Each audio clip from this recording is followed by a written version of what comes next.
Welcome back to the Isaac Abrams Show, everybody. I'm your host, Isaac Abrams. Today's very special guest, writer, director, comedian, musician, photographer, and now philanthropist, Mr. Jack Hackett. Hello. Welcome to the show, How Jack. are you doing? Yeah, we're doing great. All right, I'm doing great too. We met practically in this room. Yes. Yeah, many years ago during Pandy. During the pandemic, we all were masked up. We were masked up, and you were a part of the fledgling, brand new, I don't know about that podcast. That's right. I still am. With little-known comedian Jim Jefferies. Close. Jim Jefferies. Jim. Yeah, it's Australian. Yeah. How's his open mic career going? Going pretty good. Yeah. He just did a big Australia open mic run. Right. And now he's back doing shows in Hawaii. Just a couple bar shows. Right. He's playing in the desert on the 27th, and I hope to attend. Yeah, I'm probably going to go to that one too. You should come out. I will be there for sure. Okay, cool. Because I get free rooms because I frequent that casino. Oh, really? Yeah. Oh, wonderful. Yeah. There's something I want to talk to you about that off camera. But in addition to producing or co-producing, you have other producers with you. There's like 4 of us running the show. Yeah. There's quite a few people there. Forrest Shaw, Kelly Blackheart, and Jose Ramirez. Is that He moved to Mexico. I love that. I love that. Luis Castillo. Luis Castillo. Oh man, the comments are so racist towards him. Are they just throw other like, oh, we love Carlos. That Pedro guy, he's really good. Well, I love his backstory Yeah. of like his dad formerly being Jim's landscaper. Still is. That's crazy. It's hilarious. So, Luis's dad is Jim's longtime landscaper, and then Luis and some of his brothers are worked a lot of PA gigs in town, and Luis randomly interviewed to be on his TV show, the Jim Jefferies Show, and he didn't reveal until afterwards. He goes, "Oh, I actually have met Jim a couple times. My dad works for him." We're like, I love That's that story. Crazy. I love that story. So I'll just give checks to Luis, and he'll give them right to his dad. So if there's any problems, Luis is the mediator between the two bosses. That's fun. Just get in here and negotiate that. It's perfect. It works out great. You have another podcast that I've had the pleasure of being on twice, the Unsolicited. Yeah, you're the plumber. I'm the plumber. I am the plumber. We need you to come back on as the plumber. I would love to come back on as many times as possible. In fact, I almost hit up Kelly last week, but yet I failed to do so. That's with Tommy Caprio and Kelly Blackheart as well. There's get you on. Lots of Kelly Blackhearts happening. Mm-hmm. She's been on the show one time before. Oh, yeah? Yeah, on season 1. Oh. She was here. She was the only multicam that I did in the entire first season. Wow. Yeah. What season is this? This is season 2. All right. Yeah, you're going to be episode 72. It's coming out in 2 weeks. Hell yeah. 72. Holy crap. Yeah. I did 61 in season 1. Took 2 years off to make a daily pop culture show called Misty and Ike. Yeah? We did 428 episodes of that show. Well, now Torin's back, so Misty's probably too busy. She just literally 2 days ago got done with Haim. Wow. Yeah. How was that? It was great. I saw the last show in San Diego. I got a backstage pass. Ooh. They were opening for the Chili Peppers. Wow. At Petco Park. And then, dummy, I kept my pass. Chili Peppers play in L.A. Doesn't even occur to me to go to the show. Damn it. Yeah. Where were they playing here? Somewhere massive. Dodgers State. I don't know. Somewhere big. That's Probably sick. the Bowl. Probably the Bowl. I should Google it. There's people at home going, yeah, stupid. They played this. But anyway. Dude, last time I was at Petco Park, I saw the band Midland, which I'm a huge fan of. It's a country group. And I went down with my buddy, and maybe you can give me some tips for San Diego. Because we're like, okay, you know what? We'll go down to San Diego. We'll make a day of it. Yeah. We couldn't figure out shit to do. There's nothing to do during We went the day. to Ocean Beach, which sucked. And this guy got off, I guess, just got off the bus, and then he sees my Midland shirt, and it's the song. It's a shirt that's for like drinking problem. So on the back's like, I have no problem drinking at all. Yeah, it's like the slogan. And he goes, "Hey man, nice shirt." I go, "Oh cool, you a Midland fan?" "No, I just like your shirt." I'm like, "Oh, so you're just an alcoholic." Right. Excellent. And nice. Then he proceeds to walk us through Ocean Beach like he owns the place. Like a tour guide. He's our new tour guide, and he's saying hello to all these gigging musicians who are playing on corners. Yeah. And he walks by one venue and goes, "Huh, the Yingling twins. Haven't seen them in a minute." And just keeps walking, just keeps high-fiving people. And he's just like a local celebrity. He's just like a local celebrity. It was crazy. Yeah. My band went down there one time to play a show. This is a million years ago. And somehow the show had fallen through, and we went from bar to bar to bar to bar and asked if we could play until one guy was like, yeah, I'm not going to pay you. And we were like, we don't care. Yeah. And he let us play for like 2 hours. Oh, that's fun, though. Yeah. We ended up getting a show. Yes. My stupid phone is ringing. Everybody knows I'm recording right now. Oh, I forgot why I brought up Petco Park. So we couldn't figure out shit to do. Yeah. So already it was kind of a weird day. We ended up just driving by the airport. We're like, oh, the airport looks pretty nice. Yeah. So we get to Petco. We get in. Actually, one of my friends was opening, Leroy from the North, who's a great group. Yeah. I love them. They're really good. They're like a Southern rock group and sound really good. But we get in and we start making friends with some of the people in the crowd. Mm-hmm. Because right when the concert started, this big buff drunk guy just started like trying to start a mosh pit. Cool. And shoving people. I got shoved. My friend got shoved. And this guy behind us named Jebediah put him in a headlock. Must be a big boy. Jebediah sounds huge. Jebediah's big, and this other guy was also big. And then the security head Midland stopped the concert and said, hey, asshole, get the fuck out of here. To Jebediah? Who Jebediah was putting in the headlock. Yeah. So that guy got ripped out of the crowd. And then we started making friends with all these people. All right, yeah, we're all friends. Hey, what's up? Great job putting that guy in a chokehold. That's crazy. And then when the show ended, I'm like, okay, cool. What a fun day and saying. It started off rocky, but ended really well. As we leave, I was in my hat or whatever, and we see like two people like going like pss, pss, pss, and looking at me and my friend. We go, what's going on? They go, hey, are you guys Midland? And we're like, no, I'll take the compliment, thank you. We didn't know if it was a compliment. We didn't know if it was an insult. And they're making fun of us. And then we get out to the parking lot. And where were you? Were you in the general? We were in area? We were in that Petco. It's in that lawn spot. So we're on the way walking out. So we're walking out. Now we're in the car park, and my friend's talking about doing some VO work, and he's like, "Oh, it'd actually be really nice to like work for DreamWorks. It's a place I want to work." Someone walks by and goes, "It'd be really nice to work for DreamWorks." Oh no! We're like, "What? Who just does that?" And then that's San Diego for you, though. And I start swapping out of my boots and the Birkenstocks because I'm like, okay, I've been standing all day.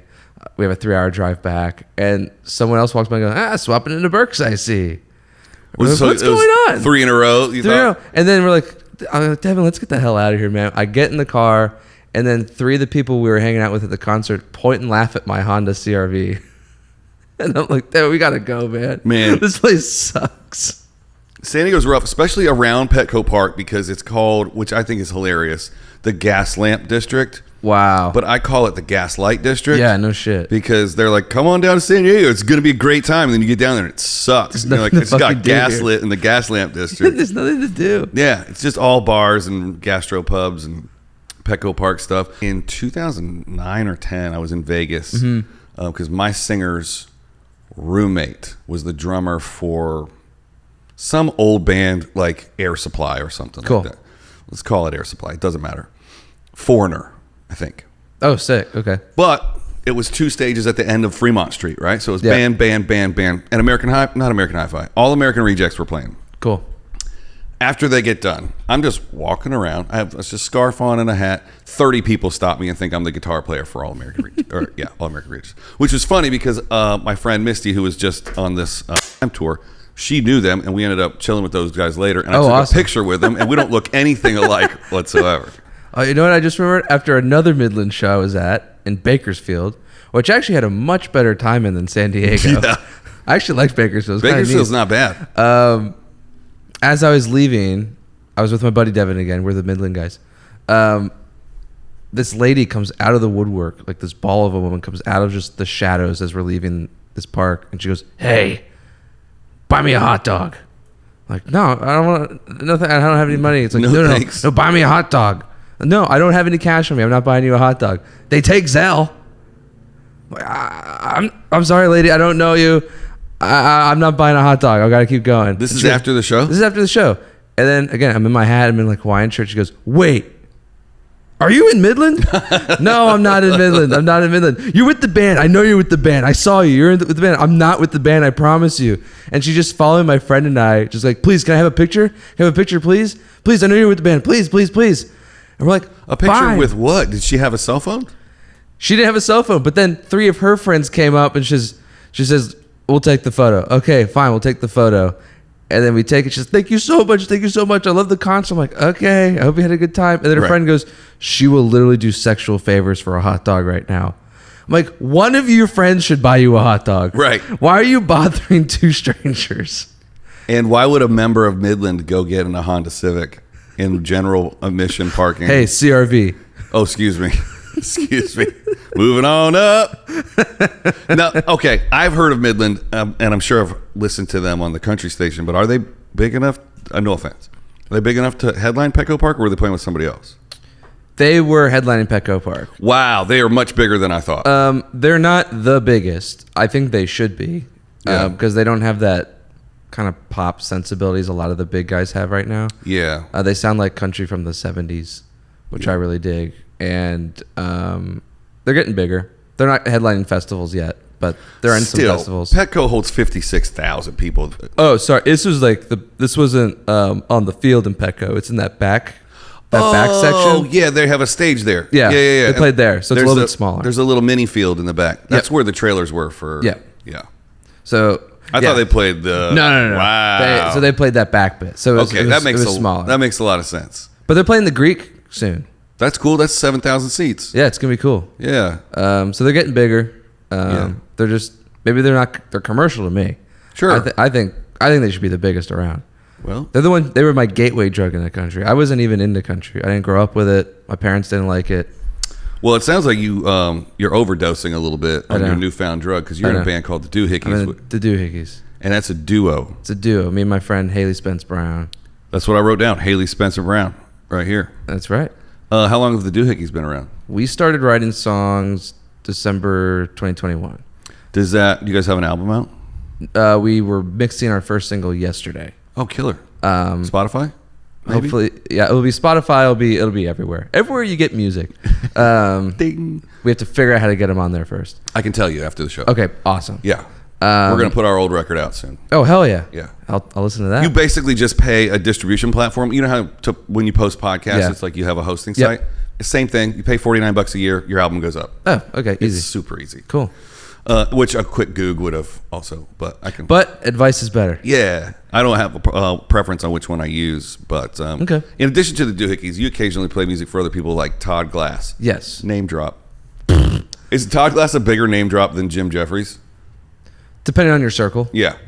Depending on how much glass you.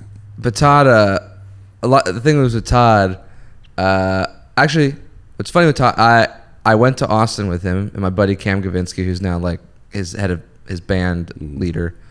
But when I was in Austin, was the first time, I'm going to probably drop Midland too many times on this. I'll try to limit myself. But it was the first time I heard Midland was in Austin. And I was listening to Jimmy Buffett on Spotify. Because I'm a huge Parrot head. Mm-hmm. So 5 o'clock, I was listening to 5 o'clock somewhere, and then the next song was Drinking Problem. I was like, "Whoa, what the hell is this?" And I listened to it again. We're a football town with a drinking problem? Is that people say I've got a drinking problem. Oh yeah, okay, gotcha. So I heard that one and it blew my mind. I was like, "What is this? I've never heard anything like this."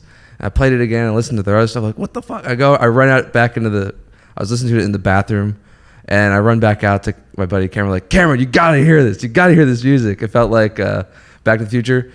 Marvin Berry, you got to hear this sound. So that was the gateway drug into wanting to start making country music, or at least just listening to it then. I didn't even think about making it. It was later when I knew my friend Haley, who was like born and raised in the country music world. She's from Liberty, Missouri. So she's like in the thick of it. Oh yeah. So I reached out to her. I was like, "Hey, do you want to write like some joke songs? We can maybe make some sketches because she can fucking sing. She's a really good singer. Yeah. And she can play, and she's a brilliant writer. So it's like, let's write some joke songs. So we wrote like 2 joke songs, and then one day she wrote one that wasn't really joking. It was just really good, and we're like, oh, maybe we just do this. Right. And then we just started. Right now we have like 15 songs. So it was Accidentally Serious. Yes. That's actually a good name for the album. Accidentally Serious isn't bad. I do want our first album to be called Sold Out. Yeah, that's not. Yeah, why not? There's something goofy. I don't know. Yeah, we're figuring out the tone still, but sure. Well, that's fun. So, did you guys make like videos for the first 2 joke songs, or did you not put any jokey stuff out and decided to be serious? some of the jokey ones we'll still play. Like our first single is called "I Wish My Truck Was Bigger." That's hilarious. And that was one of the early joke ones, but we're like leaning back from sketchy and trying to write it a little bit more personal, but still having humor drive our perspective, because we like the funny country songs. We like the Brad Paisley song. All of them. They're all catchy. Kitschy. I'm Gonna Miss Her. Yeah. Like, did you see? We love that. Sorry to cut you off. All good. Post Malone just covered "I'm Gonna Miss Her" yesterday or the day before. It's old, but I think he's resharing it. Yeah. But he did that, and he did the Sturgill Simpson song, "You Can Have the Crown." Yeah. And they're really good. They are really They're good. really good. He's got an amazing voice or a really great engineer. Hopefully both. You'd think. But yeah, because his voice sounds raspy and like aged and sounds really cool and specific. Yeah. And then apparently that band is Dwight Yoakam's band. Who we all know and love. Bakersfield Sound. Yeah. Dwight has a band that opens for him, and our good friend Kelly King is the drummer for that band, and he's toured with Dwight for a number of years. Which band? I can't write. King something. King Leg. King. Okay. I don't know. I just saw Dwight open for Stapleton, so he probably wouldn't have had them with him. He doesn't. When he's I saw him open for Stapleton at the Staples Center. Not Stapleton. Whoever he did in 2017 or 18. Okay. It's weird that he's like a mega dude on his own and a prolific actor. Prolific? That doesn't sound like a word that makes any sense. Prolific would mean he acts a lot. He does. Okay. Doesn't he? Well, he was just in the Clint Eastwood movie. He was. And then he was in Sling Blade. That's right. That's right. Yeah, and I think he was in... fuck it. He acts a lot. Yeah. But he has a keen eye on everything that's going on his tour. I'll tell you a quick story about my friend Kelly. He was drumming one night. There's a tom toms are the drums at the top, right? So snare tom, floor tom, kick drum, if you don't know anything about drums. He took one of his toms off one night because he only hit it one time in one song. And the next night, Dwight calls him in his dressing room. He's like, Kelly, come on down here and get in my dressing room. Stands there for 15 minutes with his back turned and is like watching the television. Silence for 15 minutes. He goes, Kelly, what you say we put that tom back on tonight? He caught it, that he didn't hit that tom one time. Kelly goes, yep, we'll get it right back on there for you, sir. He's like, that'll be all. Yeah, he knows everything that's going on in his camp. Wow. All right. I don't know if I'm supposed to share that now. I'm going to have to call Kelly and see if I'm allowed to tell that story. But if I put it out, it's better to ask for forgiveness than permission, I guess, maybe. Probably permission is good. You don't want to get him in permission. trouble. Yeah, don't want to get him in trouble. Are you playing with Todd still?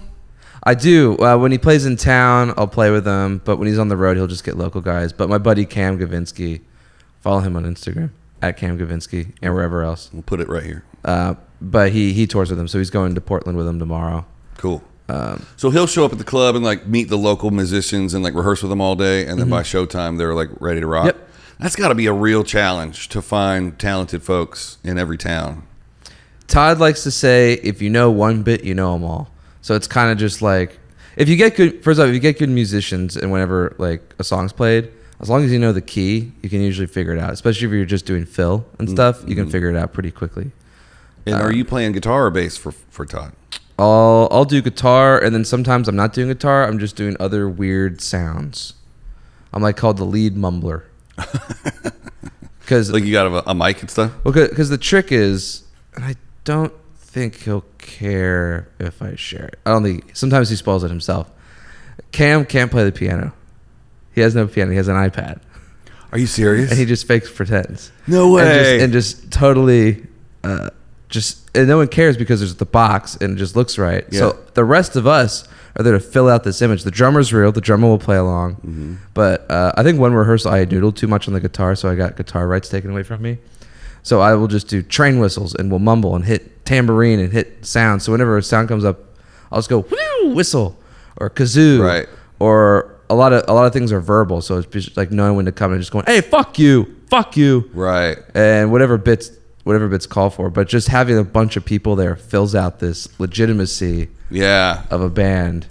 When he has a special, hopefully he'll let me play. Oh, cool. Yeah.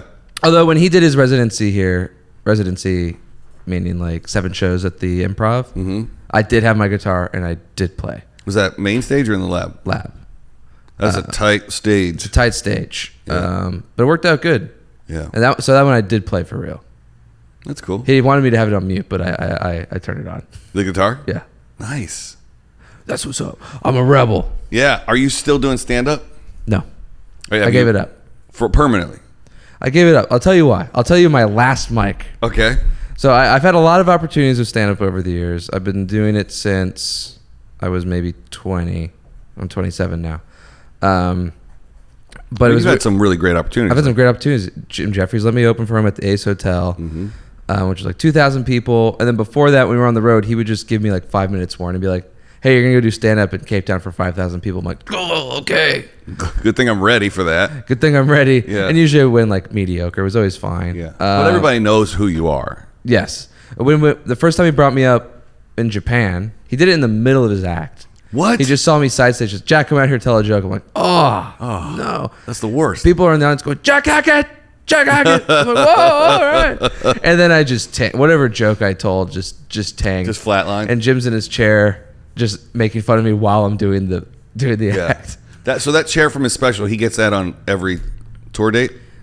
We will, basically what happens is every venue, the tour manager will be like, okay, the venue has these 3 chairs. Which one do you think he wants? Let's go with chair number 2. Yeah. So it'll be different every show, but hopefully it's like a chair like this. Yeah.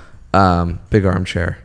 But yeah, I've got a lot of opportunities. I got to do some spots at the Improv, the spots around the country, but every time I was up there, I was like, I'd rather be playing my guitar.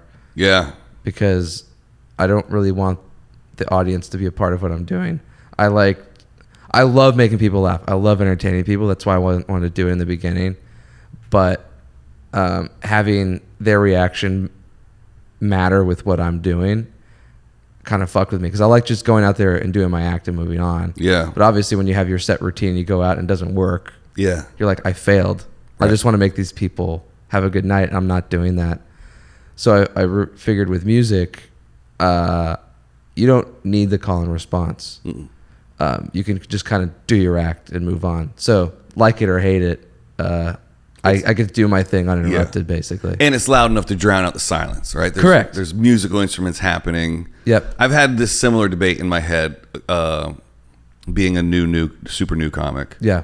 I just did Minnesota with Maddie Smith at the Mall of America. Ooh. And, went in with what I thought was being prepared, not prepared, ended up having to do crowd work.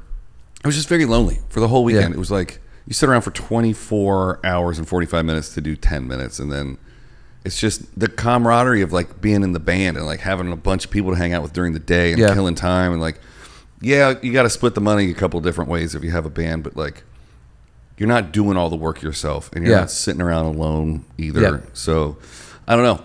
I've had Tenacious D type thoughts, like bringing the music back, but like doing like a funny music thing with like one other buddy. Mm-hmm. But we'll see. That might just be an excuse to like give up on writing comedy, but I still want to give it a shot. Writing songs is hard too. You got to write jokes with rhythm and rhyme. Yeah. I just always found that like noodling on music and coming up with a riff was always easier for me than writing jokes, but I've been writing jokes a lot less time than I've been writing music. So I don't know. We'll see. Also, the other thing with stand-up was, the open mic world is hell. Okay. Yeah, so my last open mic, which made me like, because like COVID sped up that process of not really. For a while, I'm like, oh, this is really I really want. Like, I moved out here to write and direct stuff. I'm still doing that, but I do like performing. So this country music is another outlet for performance, and I'm doing a bunch of different things until one of them hits. Yeah. And then that can be my career. Irons in the fire. Or you could do all the things as a career. Or do all the things. Yeah. I don't care. I like doing all of it. People are like, what do you want to do? I'm like, I like 10 different things. Yeah. I don't know. I'll do any of them. Yeah. But the open mic grind sucks. So my last one was in the back alley of a pizza restaurant. Delicious Pizza. Yeah. Been to that one. So it's at the back alley. It's outside in the alleyway? It's outside. It didn't used to be, but it was. Oh, because of COVID. At the tail end of COVID. Yeah. And it was 5 p.m., so the sun is shooting right in your face. No thanks. And I had a new bit I was really excited about. Maybe I'll do it here. I think it's terrible. It didn't work at all. It's up to you. We can clip it if it's funny. It probably won't work, but I think it's terrible. But in the middle of the bit, I bail because it's going real bad, and I just do old material, and that tanks, and then both of my arms go numb. And I thought at least me going, wow, I'm bombing so bad, both my arms just fell asleep. And that doesn't even get a reaction. No. And I was like, you know what? I'm done. I'm done You with this. can have the best 5 or 3 or whatever garbage amount of time they give you at a mic. Yep. And no one's going to laugh. They're either going to steal your jokes. Yep. Or they're going to go, I could write better now. Yep. The only thing they're looking forward to is when some big person comes in and goes, I just want to feel famous for a minute. And they just hot drop on a mic. And everybody's like, oh my God, that was so funny. It's like, he didn't say anything. He just stood there for 5 minutes. He just stood there and had like an energy. Yeah. You're like, ugh, Yeah. God. People just, we talked about this on a couple episodes ago. It's just people want fame for fame's sake. Yes. And it's insane. And we get exposed to it exponentially here in Los Angeles and with who we work with. Yeah. People just want to be famous for nothing. Do you find, I was going to save all the Jim questions, which is just this one question for later, but do you find being associated with Jim, like I'm associated with some other comedians, do people try and get to Jim through you? Definitely. It doesn't happen that often, which I realize I'm super God. guilty of this myself because No, we fine. tried to get Jim on a show a couple months ago. So now I'm realizing I'm guilty of trying to get to Jim through you as well. No, you're fine. You're fine. But you know him. That's the difference. Yeah. Yeah, a couple times, but thankfully not as much as I was like preparing myself for. Yeah. Which is good.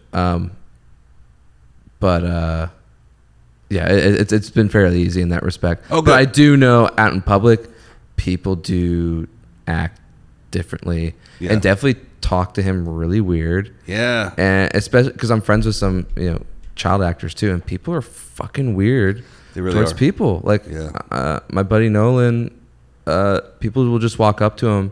We were at a bar and one guy just ran up to him, like slapped him on the arm, went, "Hey, I know you." And you're like, why would you walk up to someone like this? No, you know of me. That's different. Yes. This is my friend Jack. He knows me. Yes. Yeah. It's really weird. Yeah. People act really weird around famous people. On this last tour that I went on, the artists would go out occasionally. We were in a town where the tour manager used to own a bar, so we wanted to all go see that bar. Oh, nice. This is all college kids. It's not even his demographic. But as soon as word got out that someone of notoriety was in the place, everybody wanted a picture, and they were loaded. Ugh. And he's sober. So it was just, you could see it on his face, like, come on. And he was just trying to paint a smile on, and it was just like, It sucks. man, none of you guys know my work, and I'm sitting here taking pictures of you. We did not stay long. But let's shift gears away from our famous cohorts and onto your directing. Oh. On your website, you have 29 sketch clips. Yes. That's an insane amount of sketch clips. And I didn't, that's like, I left plenty off. Yeah, on your YouTube channel, you have 103 or 5. Most of those can be ignored, but I like leaving them up because some of them are from like lower school, and they're like Lego animations. Yeah, that's fun. I used to do some stop motion animation with it was Legos. fun. It's a lot of work for not a great payoff. No, but you never know. Like back then, when you're posting Lego stuff, it's like, could this be a hit? There was a whole Lego stop motion animation community, which is I tried joining from my bedroom in Atlanta. I didn't really break in, but I felt a part of it. It was cool. They're called Brick Films. That's funny. And I've met some people out here who were doing it. I'm like, oh, I saw your stuff growing up. They're like, oh, what's up, man? You're famous in the Lego community. Yeah, exactly. Really, really niche. Yeah, you just like put your glasses on and you're like, yeah, that was back in my early days. I've moved on. Oh, you did 15 frames a second? I did 24. I did 1. I did, holy shit, 1 frame a second? We shot it. Yeah, we basically shot stills and would stop motion it around. Yeah. You did 15 frames a second? Mm-hmm. And then 24. 24 was hard, so I usually did 15. But 1 frame at a time. Yeah. So you do one frame and then geek. Yeah. But you need 15 of those to make up a second. Huh. Yeah. I like watching the behind the scenes on the pros that do the real. Like the Kubo and the 6 strings and Wallace and Gromit and all the Aardman stuff. I love Wallace and Gromit. I've been a huge Wallace and Gromit fan since they started. Oh, yeah. Back when it was on PBS. Oh. Yeah. Regular people's television. Damn right. So directing, you got anything lined up? Are you still making sketches? So there were 2 recent sketches I made, which were like fake ads for a company called Applegate, which is a great meat company. And my buddy Sean Marquette loves their chicken nuggets, just was obsessed. Has been obsessed for years. So it was a kind of a running joke, like, oh, we'll make ads for these. And he had these crazy ad ideas.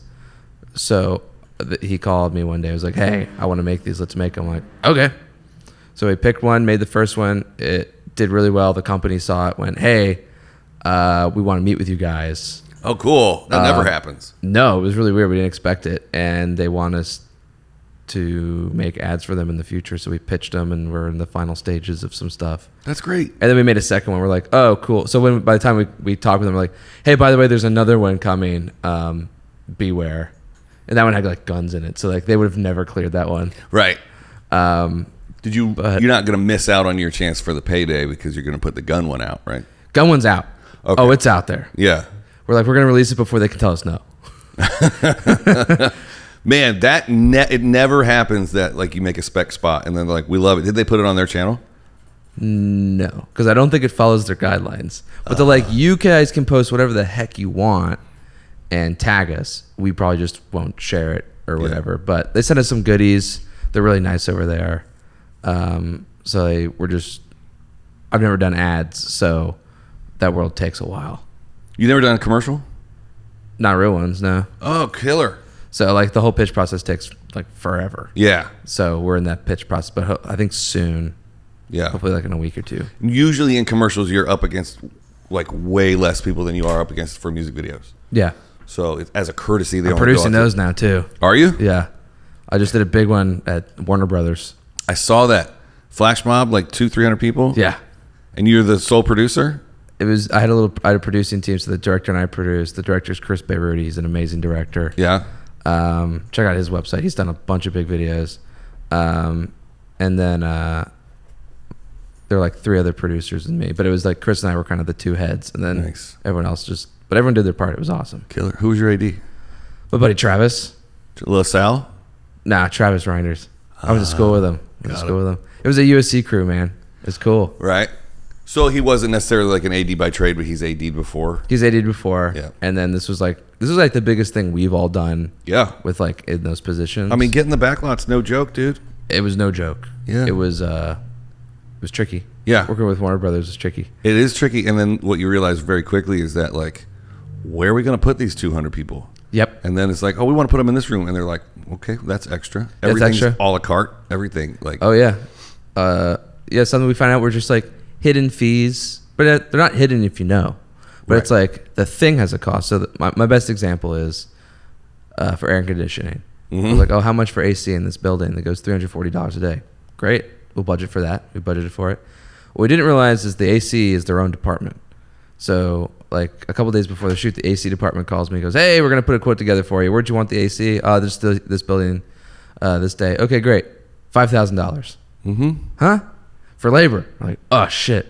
And installation. Yeah. Oh.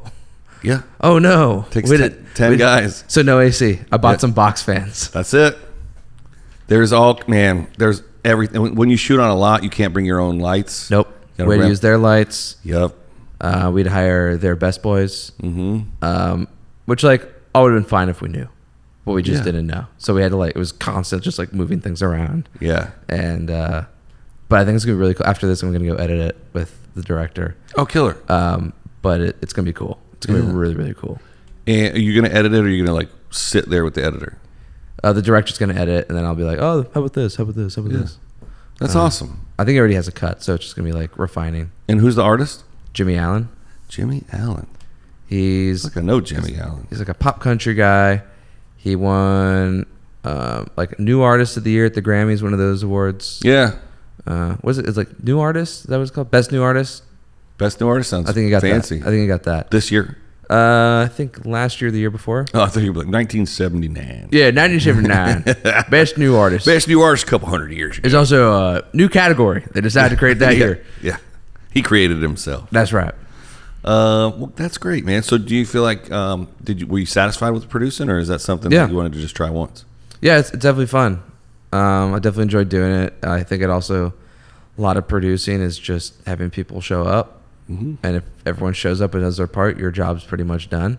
Yep. But if you work with good people and the project's good, like, it's a fun job. Yeah, I always tell producers, I can only make a movie with what you bring me to set. Yep. Like I can't. If I'm missing a couple things, I'm gonna have to MacGyver it. So you can sometimes you can only be as good as your producer. Yeah. You know, if they forgot one little cable. Yep. Oops. That's why you hope to get like the best camera guys that remind the producer at prep, hey, we need this extra cable or whatever. So it is. It's good to have your team though. It's good to like work with the same people. And, yeah. So we have a little crew now, so we're just gonna bounce around in music videos now, I think. That's cool. I have some commissioner friends you should meet. Sweet.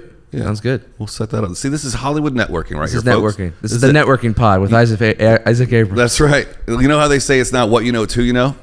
Well, that is true. I know, Jack. And it's so true, but that phrase doesn't really encapsulate the essence of what like it means in Hollywood. Yeah. It's just about fostering relationships. Yeah. It's like, oh, I know you have a need. I know a guy that can fulfill your need. Hopefully he can hook you up. If not, you're going to pay him full price, but whatever. Yeah, exactly. You know? Or he's a good friend of mine. You have to pay him full price anyway. Yeah. He's a good friend, but he's a real expensive good friend. Yeah, exactly. Yeah. What I found out, maybe you can agree, is in that fostering relationship thing, it's there are people who will like go to mixer and just be like, I'm going to network, I'm going to talk to people, I'm going to move up. But to me, that has never worked and feels icky. And I like making friendships with people, and I feel like that goes a lot longer than just like, hey, you do this, I do this. Cool. Yeah, I think if you're the type of person that uses the word connections, then you're the type of person that would do well at a mixer. Yeah. Oh, I made some great connections. That makes me feel weird in my bathing suit area. Yeah, no, thank you. No, it's like, you know, do you ask somebody for a favor the first time you meet them? Mm-mm. No. You get to know them a little bit, and you see what's up, and then you hang out with them socially outside of work, and like see if that's a good fit. And then if something comes up, because then they'll want to help you, and you'll actually want to use them. Otherwise, do you want to get stuck with someone who sucks? No. But everybody wants to climb the ladder. I had, you know, Alex Kahn? He used to run sound at the Improv. I think I know a different Alex Kahn. Well, that'd be weird. There might be two of them. We were talking. He's from Atlanta. Oh yeah. If he stayed in Atlanta, then probably not the same guy. Yeah. I have a feeling. Yeah, potentially. We were talking a couple weeks ago. It's just about how nobody wants to do the work. Everybody just wants to network their way to the top. Mm-hmm. And, you know, now I feel like that's a resounding theme on this show. It's like, you little whippersnappers back home better put in the work. You can't just TikTok your way to the top. Although you can. You actually can. You actually can. I mean, that is work, too. I tell you what, I cannot TikTok. No. The things that do really well for me on Instagram just absolutely bomb on TikTok. It's just not for me. I think I'm going to delete it. I'm going to have to get on it for my band.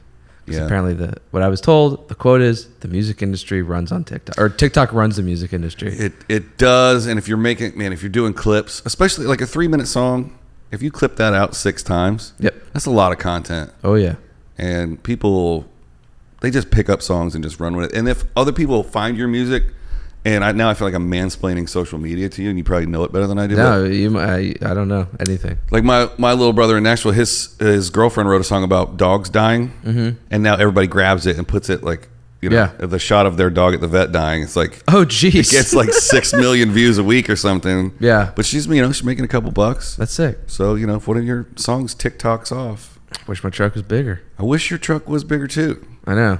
Yeah, is that the next line? I wish my truck was bigger. If I had the money, I'd pull the trigger. But right now, my truck's more like a sedan. I wish my truck was bigger because then I would feel like a man. Hey, that's pretty good, man. That's all right. It's weird not to sing it. Yeah. To not sing it is a whole different memory. Like it's section. Spoken word. Yeah. I wish my truck was bigger. Have you ever tried any of your music as spoken word? No. But what I'm doing now is I'm taking my old stand-up routines and turning them into sketches. Oh, smart. I did one, and I'm like, oh, cool, that worked really well. I'm going to do that. So all my old stand-up routines, they're not burned now. I'm just going to rework them into scenes. Just flip them into your directing career. I was doing that where I was trying to write these like super wordy, like ultra Dane Cook, like flashy bits, and then I had the problem of not being able to memorize them. Yes. Someone just told me, well, why don't you just make them audio clips? And I was like, oh, all right. I don't know who's consuming 1 minute audio jokes, but Reels, man. I don't know. Yeah, you can put some animation on it. That's true. That's the one thing I don't know how to do in this life. It's hard. Animation. Oh my gosh. Stop motion. Just get some Lego figures. Right. I have all the time now for stop motion. When you were bored and young, stop motion was awesome because you could kill a whole week just eating Doritos in your room. Yes. And just making stuff move. But if you have literally anything to do at all or any bills to pay whatsoever, you can't do stop motion. No, you can't. You can't do it unless someone's paying you. Then you can do it. Yeah. Because then your bills are getting paid. Me and Jack are available to direct your stop motion spot and or commercial and produce it. That's right. Produce it, direct it, and AD it, and shoot it. We have the gear, and for another 29 days, we have this studio. I actually still do have a bunch of Legos, so I can build your sets. Hashtag Legos. That's right. Are you a Lego guy? I was never a Lego guy. What? I think I missed the boat on Legos. Nah, you're never too old for Lego. I mean, I think I was older than, like, my neighbor across the street had a bunch of Legos, and he was like 10 years younger than me. They are catering to adults now with their sets. Have you seen the 9,000 piece Millennium Falcon? And they just drop it in slow motion and shoot it with a Phantom? No. Oh, dude. I got to watch that. Watch Lego Destruction Phantom camera stuff. Yeah. It's the best. So, guys, if you don't know what a Phantom camera is, it shoots at a very high frame rate, like 1,000, 2,000 frames a second. So it basically stops time and slows it way down. So you see this Lego thing coming like this, and they have a camera like right here, and it just, you see the one first piece just, whoa, that's so cool. And then the whole rest of it, and then they put crazy music to it. That's so cool. Yeah. Well, did you see the Conan clip where Jordan Schlansky brings out this giant Millennium Falcon? I don't know if it was that one. It might have been the one previous. Actually, it might have been that same model, and wants Harrison Ford to sign it. Hilarious. And Harrison Ford goes, "Oh, okay, great." And he goes to sign it and goes, "Whoa!" And then throws it behind him and just smashes on the floor. Whoa. Purposely throws it. Yeah. It's so funny. Oh, I got to find that clip. If I do find it, I'll put it right here. No, I probably don't have the rights to that Conan clip, but whatever. Nah, they won't care. I say that a lot, and then I don't do it. If it's past the first 10 minutes, I just don't put it in. Yeah, that's fair. Because right now we're at the point where, like, my grandma and one dude in Ireland are listening. Yep.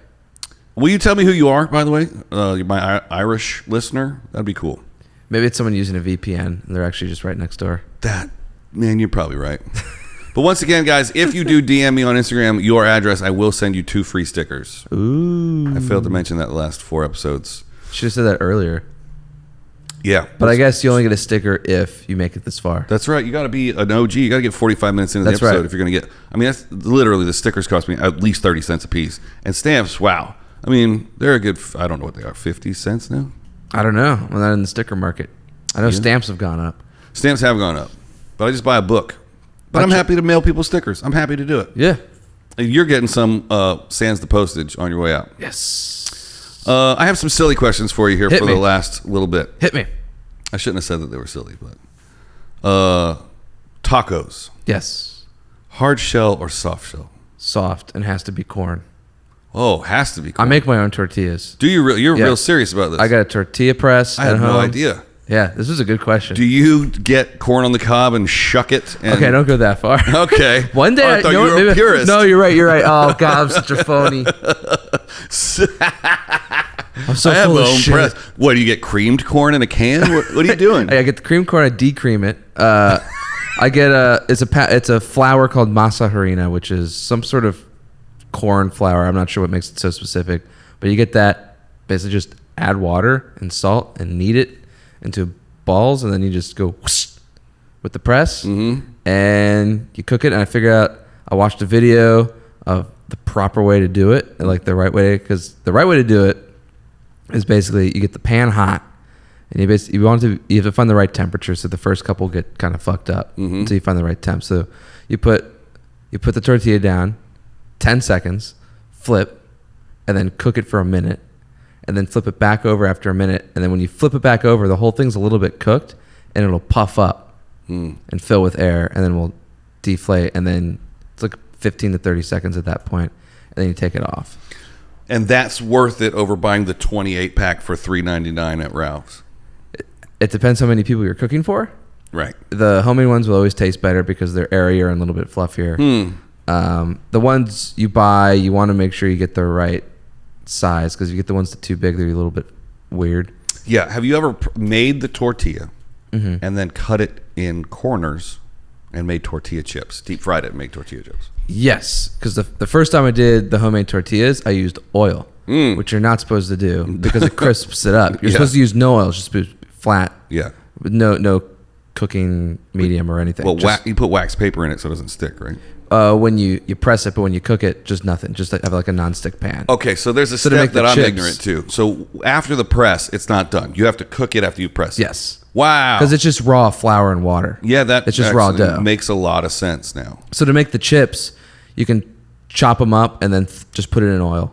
Right. Have you ever made tortilla strips? No, but I should. Now that I can do it, I should just make chips. Yeah, and then I made chips by accident. Homemade salsa? I have not done that yet. You gotta go for the whole homemade. I know, I gotta do the whole thing. Homemade guac? I've done that before. Okay. I'm looking for a whole chip salsa and guac experience. Look, I'll figure it out. I gotta get the concrete bowl or whatever that is. Oh yeah, the masher, the medicine masher. Yeah, I gotta get that, and then I buy my meat at a carniceria that's like prepared for carne asada. So it's already been marinated and everything. So then I just chop it up and cook it. Some of the grocery stores here that specialize in servicing a specific demographic have the best freaking carne asada, and it's so cheap. Yep. It's like $3.99 a pound. Oh yeah. And it's already in strips, and it's been sitting in a bucket of marinade for a month and a half. Yeah. You just throw it on there. 15 seconds perfect. On the grill. Oh, if you're not a meat eater, I feel bad for you, because don't come to Southern California. We have too many people, but make it at home. Make it wherever you are. What do non-meat eaters put? Like, what's a veggie taco? What veggies are in a veggie taco? There is a mushroom-like purpley plant thing that's kind of like eggplant that people think tastes like meat. Okay. I can't remember the name of it right now. But have you ever had fake meat? I've been burned by fake meat, but I just had Impossible for the first time. That's actually pretty good. It's really good. I like it a lot. Oh, that was great. I got some Impossible meatballs, and those just taste like chickpeas smushed together to make one big chickpea. Oh, wow. Yeah. Hummus. Yeah, which isn't bad, right? But the burgers, I swear by them. Yeah. Yeah, we did a little documentary on Impossible stuff, and I got more than my fair share of it. Oh, nice. Last December, and it was like, I'm down. I had a fake barbecue pulled pork sandwich that was made of jackfruit. That's what I was trying to think of. Jackfruit. I thought it was terrible. Oh, no. Yeah, you got to cook jackfruit for like 6 years to get it to soften up. But the Impossible, I haven't had Beyond. Yeah. I don't know how similar they are. But Impossible's good. Yeah. Yeah, all right. I get it. I think Impossible and Beyond, like if you had a bite-to-bite comparison, one of them bleeds better is the only thing that I've heard. Isn't that the Impossible, or is that the Beyond? I think it's Impossible bleeds better. Yeah. Yeah. That's good. It's beet juice? It is. Okay. Yeah. But once you cook it, it doesn't bleed anymore, which is also weird. Well, it's the same with meat, I guess. Yeah.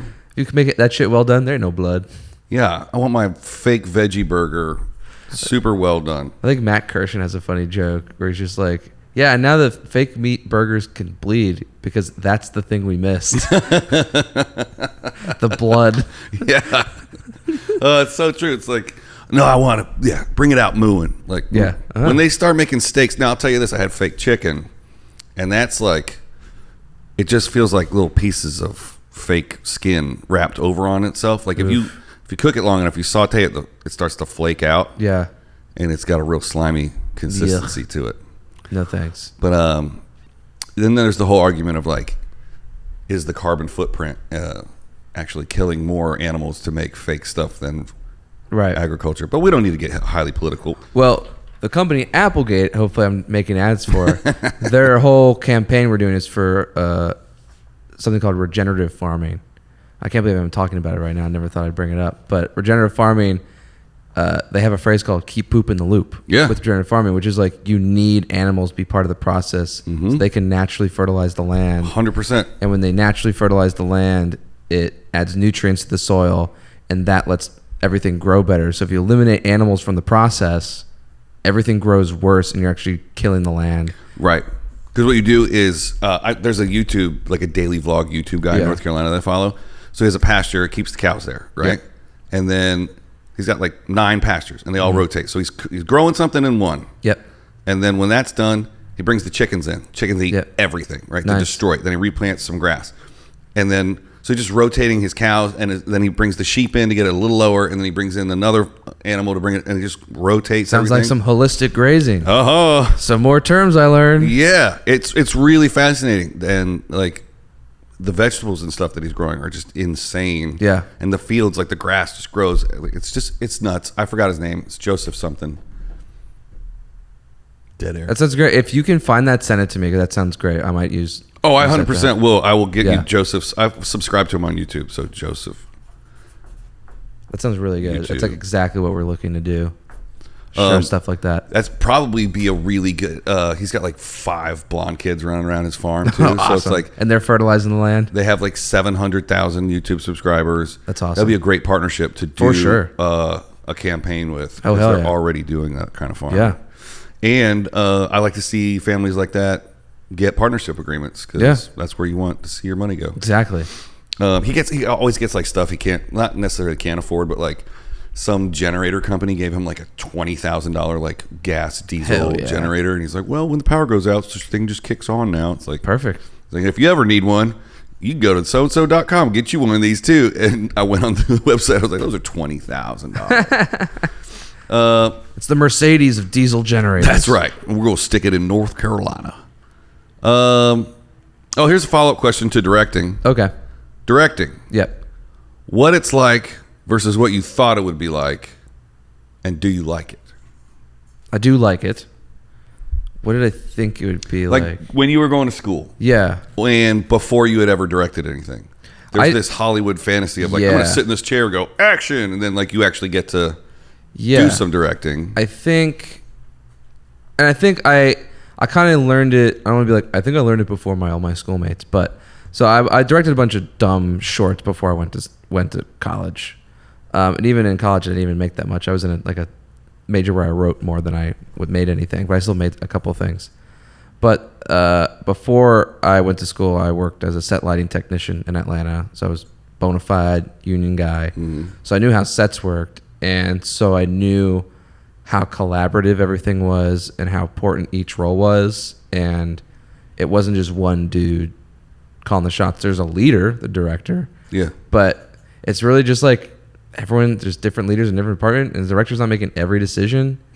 It's not possible. There's no way.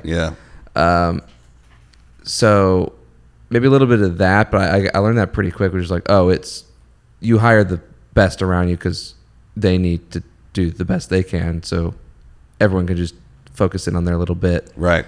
But I guess the actor language was new, so I learned that, and that's a lot of fun. That can be interesting too. A lot of people don't know how to talk to actors. Right. I was fortunate to be in a class with a great professor who knocked sense into people, and I learned a lot. And just like also being friends with actors, I kind of know what goes through their heads and what they're looking for, and what makes good and what makes bad direction. And sometimes I know like, hey, this isn't going to be the best piece of direction, but sorry, just work with me here. Yeah. And also the big thing I learned, and it was in my directing class too, is like the most powerful thing you can say as a director is, I don't know. That's 100% correct. 100% correct. And the other thing that directors always want is they always want more time with their talent. And they don't realize 90% of directing, let's just talk about film for a second. Yep. 90% of directing happens before day one shooting. Yep. You got to rehearse. You got to do all the pre-production. Yes. But if you don't decide, it's like, I'll pick the color of the wall on set, or I'll pick the wardrobe that day of the shoot, or whatever. If you're not giving your department heads choices before your first shoot day, you're cutting into your time with your actors. Yes. And then you're going to run around and scream at your crew about why you don't have enough time with your actors. Yep. That's the one thing that drives me nuts. And then on the flip side of that, when you get on a commercial set and you're selling Cheerios and the actor's like, what's my motivation? And you're like, your motivation is to hit your mark and say, I love Cheerios, and then we can all go home. That's it. Like, there's no backstory. If you want to create one, it's all you. Yeah. But if you let them go too wild, then they're like, I love Cheerios. And you're like, dude, okay, what is happening? And they're like, well, I'm a thespian from the 14th century. And it's like, well, the miscast. Yeah. Oh, casting is way more important than I thought. Dude. Because like going through a couple casting sessions with school, and then sitting in some casting sessions with Jim for his pilot. Like, I learned how these casting sessions go, and you just learn how important just the person is. Because in my class, they were saying, like, I even think it might have been like a Spielberg where he's like, casting is like 80% of your job. If you can just get the right person in the role, you don't have to do much, right? Because they kind of already get it. Yeah. So if you like in some of my scenes, I miscast somebody, and this person could never play the role I was trying to have them do. I was having all these problems with the scenes, like, oh, I just have the wrong dude in here. Yeah. And that was a huge learning curve to just learn, like, oh, I can't just put my friends in everything. Right. Like, that's why auditions are so hard. It's like, are you the right type? It's like, yeah, are you the right 100%. type? But also, do you understand it? Like, do you understand it in like your core? Because if you just like can't embody these emotions or whatever, you're never going to be able to do it. And it happens on a high level too. Have you seen the new Netflix movie, The Gray Man? Mm-mm. It's got the guy who was Captain America. Chris Evans? Chris Evans. He plays the bad guy. Oh. And then it's got the dude from... Oh, everybody loves him. He was in The Notebook. Ryan Gosling? Ryan Gosling. Whoa, this is big. He's the good guy. It's a massive movie. Wow. It was directed by the guy who did Winter Soldier and all this stuff. So he's already friends. Wow. With Cool. Chris Evans. Awesome. Massive movie, right? Yeah. And I'm going to ruin it for you because I have to make my point. That's okay. Chris Evans just doesn't hit the mark as the bad guy. Yeah. He's like, look at me trying to be a bad guy. And the other dude, Gosling, Yep. he's cool enough to be able to flip it and do, like, he was calm and cool. Like, he stayed cool as the good guy when the bad guy was trying to antagonize him. Yeah. If they flipped those two roles, Could have worked. it would have been an amazing mega blockbuster. Wow. But they just missed it. Miscast it. Now, don't get me wrong. It's a thrill ride, and they do $100 million explosions and planes rip apart and all this stuff. Now, shit. I'm going to tell you the whole plot of the whole So story. now I really want to see this.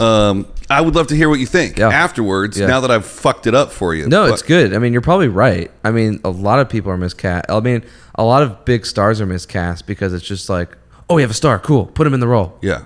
But you I don't also think about- that it could have been as easy as the two of them and the director were having dinner, and they were like, I'll flip you for the bad guy. And they were like, Yeah. I don't care. These guys are going to sell movie tickets. So, and it's on Netflix, so it doesn't Yeah. matter. They just flip a coin. It's like, oh, I'm the bad guy this time. Yeah. Because he's been Captain America for 8 years. Yeah. And just wanted to try it. Yeah, he definitely just wants to be a bad guy now. Yeah. And he sucks at it. But you know what? He actually, I thought, played a good sort of asshole character in Knives Out. Because I don't... That was a little more subtle. Yeah, I I'm like not going to that. spoil the movie, but I don't think he's the bad... You're supposed to think he is the bad guy. Yeah. And you're like, oh, I think he is, like, the whole time. I heard earlier today that the Daniel Craig got $100 million for Knives Out 2. It might be Knives Out 2 and Knives Out 3 because I think they're shooting a couple of them. That's still $50 million. Oh, it's still a a movie. shit ton. Like, that's I mean, is it worth it? He's not the reason why you're not going to go see Why is 2 and 3. Netflix firing all their employees? Yeah. Hilarious. Was Knives Out on Netflix? I think Netflix bought it and they're doing the next 2 movies. Wow. They just have so much money. I know. Well, they did before their stock price tanked. It's funny. They're like, oh, we lost 1 million subscribers out of like 240 million. It's like, that's nothing. Well, those are all fake anyway, right? Maybe. I don't know. They were inflating the numbers to tell their shareholders how much money they were making. Oh, really? Oh. Yeah. If they could just get everybody that is watching Netflix to pay for it, Yeah. you know, there's twice as many people that are paying for it watching it because it's like, I know 2 people that, I mean, allegedly know 2, maybe have known people that have shared passwords. Definitely not me or Jack. Nope. I have my own account. Yep. He definitely has. It's not mine Nope. because I don't want to watch what he watches. All right. We just hit an hour. Woo! And I don't think there's anything devastating to cut out. So I'm going to do 2 more. Cool. Let's do it. One is, okay, yeah, 2 more. If you had to leave the U.S. right now and never come back, but you could live anywhere you wanted in the world, where would it be? Anywhere not in the U.S.? Like you have to leave this building with what Yeah. you have on you and go to Burbank Airport and fly somewhere in the country, in the world. Oh, shit. Where can Burbank take me? To an international Mexico, airport. I guess. It's got a Southwest terminal. I really liked London. I really liked it. Unfortunately, Even in the winter. it's rainy and cold. Yeah. Although, actually, I went there in Christmas time. It was cold, but it wasn't that cold. It wasn't that bad. I went there in January, February, and it was cold, and I hated it. Oh, So, okay. Yeah. Oh, okay. Awesome. But cities like London, Chicago, New York, in the summertime, they're always like, oh, you got to come here in the summer. It's like, well, there's only so much summer. Yeah. Can't go to work. It's a good. I should have had a better answer for this. You know what? I lived in Hong Kong for a year. A whole year? You're only 27. I was in 8th grade. Oh. Do you speak Japanese? Well, it's China. So it'd be real weird if you spoke Japanese. But I am Japanese. Are you? I am, yeah. Wow. I'm a quarter Japanese. That's awesome. But Tokyo's great. But when I was there in 8th grade, I didn't like it the first 6 months because it was such a culture shock. But then at the back end, I loved it. So when I got to go back as an adult with Jim on the road, I was like, this city freaking rocks. Yeah. Unfortunately, mainland China came in and has made it kind of shitty. So I don't know how it is now. Yeah. How long ago did you go there with Jim? 2019, January. Oh. Wow. So it was literally, we did a piece about like civil liberties and like personal rights and things, and like a couple months later, protests. Yeah. Well, if you had gone 8-9 months later, would have been, you would have got the OG. Yeah, exactly. Oof. So since that one's kind of shitty, Australia's nice too. Sydney was really good. I liked walking around Brisbane. Let me ask you this so about many Australia. places. I don't know. Everybody says about Australia that everything will kill you. There's spiders everywhere. Yeah. There's snakes everywhere. Yeah. I think that I would get along with Australian people fantastically. Yeah, probably. But I think I would freak out like a little silly person. I don't know if you're seeing them now. If you live in the city, I don't think you're seeing all these crazy animals. All right. I'll live in the city then. I mean, there's crazy bugs here too. There are. Black widows. I'm not scared of black widows. Yeah, but they'll kill you. There's like 20 in this room probably. Well, then we're dead. But like they'll send you to the hospital. We got bad shit here too. Real, but they're not visually. They're like, not visually as scary. Yeah. But maybe that's the American way. Oh, I'm kind of calling the cops on you. I mean, in the South we have cockroaches this big and snakes, and they fly. Yeah, they fly over there. They don't bother me. They shouldn't be able to fly cockroaches. You can't fly a cockroach. No. Oh, that's something a Southern dude would I'm gonna say. land on Sydney. All right. In your cockroach? You're gonna fly your cockroach to yeah. Sydney? I think they have a cockroach problem too. But I'll land on Sydney. All right, last one. After being an executive assistant for so long to a high-profile talent, what is something that you will do differently to your or with your executive assistant when you claim the throne in Hollywood? I've thought about this a lot. That's all you do think about when you're assisting someone. I guarantee it. Yeah, it's like, oh, how will I? And I've learned a lot of good things from being an assistant. I've been treated very well, and I see my friends who are also assistants. You get treated like shit. Yeah. And honestly, just saying like, thank you and good job just goes a long way. Right. Honestly, just reaffirming that they're doing good work and you appreciate it. Yeah. Just goes a long way. Yeah. And I think. Oh, sorry. Go ahead. Also, and then just like I think what I would look for in an assistant is kind of because I worked for Scott Zabilski too. Mm-hmm. He was the showrunner for Jim's show, and he took me under his wing. He's like my mentor.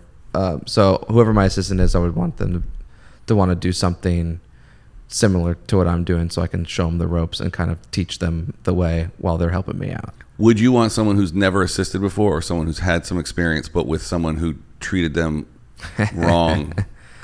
Like you want a fresh trainee? I think I would be. Right now, I feel like it'd be pretty easy. So a new person I'd be okay with, and then whoever gets replaces them, they can train them real quick. So I don't think it'll be too difficult. Both my bosses have been very easy. Yeah. And kind, and don't demand crazy, stupid things that make no sense. I think the key to remember is that if the team fails, it's the coach's fault. Yeah. So getting mad at your assistant is basically you getting mad at yourself for not giving them the right directions. Yeah. And not being specific enough. Yeah. Or going, do you understand what I need? A little extra information up front. When people get frazzled and they're like, just go get the ice cream. And you come back with like the wrong ice cream. They're like, oh, this isn't what I wanted. It's like, You're totally right. That drives me nuts. Yeah. But if that's the one note that I could give to all Hollywood hot schmots, I'd be like, just give your assistant a little bit more direction. Take 3 extra minutes now to save yourself money and time later. Because what was a big lesson I learned from Scott was he said, I'm direct but fair, which is very accurate, because he'll be very specific with his requests. And if I bring something back that doesn't follow the specific request, he's like, hey, remember when I said this specific thing? I'm like, yeah, you're right. I didn't follow everything. That's on me. I'll go fix this right now. And it's like, it's fair. I did the wrong thing. But obviously. You don't feel bad. You don't feel bad. It's, I missed a step. I fucked up for sure. And it's on you. But when the person giving the instructions fucks up and then yells at you, all you do is build resentment. Yeah, exactly. Well, I'm definitely not doing extra work for you. Yeah, just be specific or, live with it. I don't know. Yeah. But also for all the PAs out there getting lunch for people, something I've realized recently, because I have a bunch of friends who are doing like lunch runs and everything, especially for writers. A lot of writers will get upset. Oh, this lunch wasn't exactly what I asked for. Oh, there's cheese on this shit. My thought is, at a certain point, writing becomes a job, right? Even though it's like a dream to a lot of people. Mm-hmm. It's just a very high paid job. It becomes a job. Mm-hmm. And the one thing you look forward to in your day is your 1 hour break where you get the lunch you're looking forward to. Mm-hmm. So the one thing you look forward to, it doesn't show up right. You're not going to be that happy. Yeah. So I get it. I get it from that perspective. It's like, oh, this is the one thing I'm kind of looking forward to today. Yeah. It got fucked up. And sometimes the reason we go and get you your lunch and don't let you leave the lot is because we need you to work through your lunch, and it's just sitting here while you're typing. Yep. So it is, if you're going to play devil's advocate and take the writer's side when they get disappointed, that's a very good point. That's their meal. And I know it sucks to get lunch. I've done it. It feels demeaning, but like it is a huge thing. And some people are ungrateful. That is true. Some people are completely ungrateful. There's some people you can never get their order right. But you should know from AD experiences, food goes a long way. Good crafty, good lunch breaks. It just lifts everyone's spirits. 100%. It's crazy. It is nuts. If you're going to ask somebody to work for 14 hours, you better feed them breakfast, lunch, and hopefully not dinner if you can get them out on time. Yep. But give them some snacks. Get good snacks. Get good lunch. We have a couple go-to spots that are really cheap. Porto's, lifesaver. Oh, dude. And the one thing I'll say, look, I went on lunch runs for years before I came in AD. And people that are like, you could see it in their eyes when they don't get why they have to go get lunch. Or the people that feel like they're too good to go get lunch. It's the one thing I would say to them is, you're learning more than you know being in that writer's room for the 10 minutes while you're setting up that lunch. Yes. And you're getting experience, and you might run into one of those writers at the bar, and then they'll just drunkenly spill all their secrets to you. Like, you're closer to Hollywood than you think by getting lunch. And then also, if you're getting trained to become a producer, if you can't get lunch right, how are you going to get a production right? Exactly. And I know that sucks, and probably most people know that, but it's true. Yeah, if you can't produce one lunch for one writer, how are you going to produce lunch for the entire crew for all coffee orders? Coffee orders, I think, feels more demeaning than lunch. Because those get really specific. Yeah, but we didn't have the app back in my day. Oh my god! So now you can just beep boop bop boop on the app. You show up. You learn. I could carry 12. That's pretty good. It's not bad. That's pretty good. And open the door with my back, strap it all in. But I used to hate like passing it out when I got back. I just put them out on a table and be like, Starbucks is here, dude. Yeah. But like going up to each individual person and be like, is this your triple smack latte with extra smack? That was a little, I couldn't handle that. I started late in life too. I started as a PA when I was 27. Oh, wow. Yeah, now I'm wicked old. What was your first gig? I don't remember the name of the artist, but we worked a music video. We moved here January 5th of 2006. I was actually 26. I turned 27 2 months later. We did a music video 3 days after we landed. Mm-hmm. And then I had like a temp job for 8 months. And then Rihanna's Umbrella was the job that got me to go full-time production. Oh, sick. Yeah, I was cast as the bass player. And Hell Rihanna looked at me and the guitar player. And she was like, And she kept my buddy Kelly, who I was telling you about earlier, playing drums for Dwight to wrap it all up. He played drums in the Rihanna. You got fired? No, they kept us around for 3 days because the producers thought we were funny to goof around with. Right. They hired us for the whole run. Okay. They just never used us. Damn. And then a makeup company called and said, keep the crew, keep everybody. We're going to do a makeup commercial. So that 3-day job turned into a 6-day job. And then they had a Hugo Boss job, same director after that. And I just turned it into 15 days of PA work. That's awesome. And I was able to keep it moving from there. Hell yeah, man. Yeah. All right. That was heavy. So let's end it on a funny one. Okay. I wrote this thinking it was funny. I wrote silliness before it, but I was like, where are you at on the whole milk thing? Oh, God. Where are you at on the whole milk thing? Oh, okay. That's good. However you want to take it. Whole milk. I mean, it tastes better than skim. And that's the whole story. Look, I can't drink milk. It's a 50-50 shot for me having diarrhea. Really? Is it lactose? You're lactose? I don't know. Sometimes I am. Sometimes I'm not. But I tell you what, oat milk tastes like shit, and then almond milk doesn't taste that great. Yeah. But there are some of those lactose-free ones like Lactate and Fairlife. Mm-hmm. Those are good. Yeah. So that's where I land on that. Are dairy farms ethical? I don't know. I'm not going to go there. All right. You heard it here first, folks. 50-50 on the lactose. 50-50. I might poop myself. I might not. We don't know. Even with pizza, any cheese? No, that's fine. Really? Pizza's fine. Cheese is fine. It's just like, am I going to drink a milkshake? Sometimes I'm good, and sometimes I got to go home pretty fast. What about a smoothie? Yogurt smoothie? Those are usually okay. Huh. I think it's just when it's pure. It's just pure lactose. Wow. I don't know. Well, that's ending on a lactose note. That's right. Jack, thanks for coming. Thanks for having me. It's good to see you and catch up. Good to see you too. There's a couple things to catch up on after we cut here. Yeah. And I don't know. I feel like there's one more thing I have to say, but I'm going to say it after we cut. We're just going to leave it on cliffhanger. Thanks for tuning in, everybody. Don't forget to leave us a comment. If you're just listening, I hate this part, guys, and you know I hate it. Leave us a comment on the, what is it called? Subscription thingy on iTunes. It helps the algorithm. Yeah. And subscribe here on YouTube if you don't mind. It really helps us out, and it's free. And DM me your address, and I'll send you a sticker. New merch coming soon. Shirts are coming in like 3 weeks. Woo! And that's it. That's all I got. I'm out. Thanks, guys. Thanks, Jack. Thank you. Bye.